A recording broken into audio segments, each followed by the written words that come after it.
السلام عليكم اخوان ديالنا، مرحبا بكم معنا في هذا الميني فلوق. شحال هادي ما حطينا لكم شي ميني فلوق.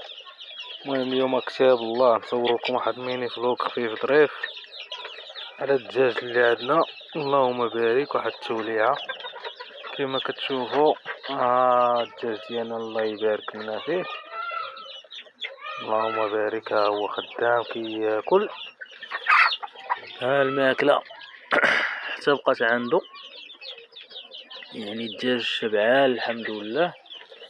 كياكل 3 المرات في النهار 4. ها هو البلدي، الشي البلدي، ها هو اللي البلدي كيقولوا وكال. ها هو وكال، راهم 4 البياسات ديال البلدي هنايا، 4 البياسات. ها وحده ها هي، وها الثانيه ها هي، ورا الثالثه، ورا الرابعه، وفروج ديال بلاي موتروك. اللهم بارك. وهاد البركه ديال الفيومي كامله تبارك الله، لقينا وكالات صلينا فيهم، ها هما خلاو فيها تبارك الله. الدجاج كلا تشبع، واللي شاط عليه خليه، اللهم بارك. المهم ها هما كنتهلاو فيهم، راه مازال ما باضوناش، كنتظروا البيض ديالهم بفارغ الصبر الاخوان. دابا راه عندهم 4 شهور و7 ايام، 4 شهور و7 ايام. مازال ان شاء الله يزيد الدجاج يكبر شويه، نزيدوه هاد 10 ايام او 8 ايام على ما قال لي مولاهم.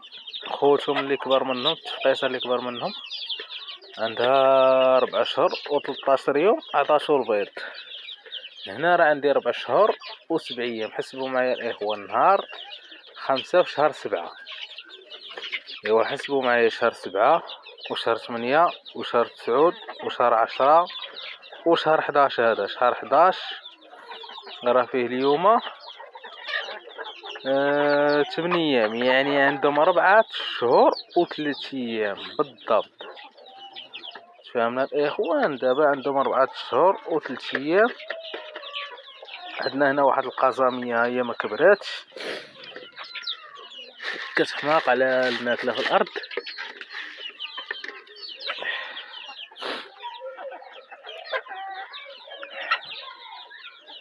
اللهم بارك. ما كتحط لهم ماكله في الارض كيدخلوا عليه. ها هو الفروج تبارك الله، راه مازال هذا 10 نبوره الاخوان. والمعلومه نصحوا المعلومه، راه ماشي بلايموت حر، هذا خليط السلاله، يعني با بلايموت حر، مو بلديه، مو بلديه. شو تبارك الله الفروج كيفاش خرج. هذا راه يلا عنده هذيك 4 شهور تقريبا، 4 شهور حتى 5 شهور اللي عنده، ومازال ان شاء الله يوصل يتزاد في الوزن. دابا راه مهالين فيه، اللهم بارك كيف ما كتشوفوا. والله يسخرنا ويسخر جميع الاخوان كيف ما كتشوفوا الاخوان. الله يسخر لينا وليكم يا اخوان. الدجيجه راه ديال فيومي الفدي، اللهم بارك. صيدناها من عند واحد البياع وشريه. الدجاجه هي راه وجدات، اللهم بارك. راه اكتسبت هذه اللي خرجت قزاميه الاخوان. ها هي ما مريضه ما والو، خرجت لنا قزاميه. هاد الفروج راه بان لي بحال مقيوش شويه. والله يعافينا ويعافيكم الاخوان. هادشي اللي كاين. السلام عليكم ورحمه الله.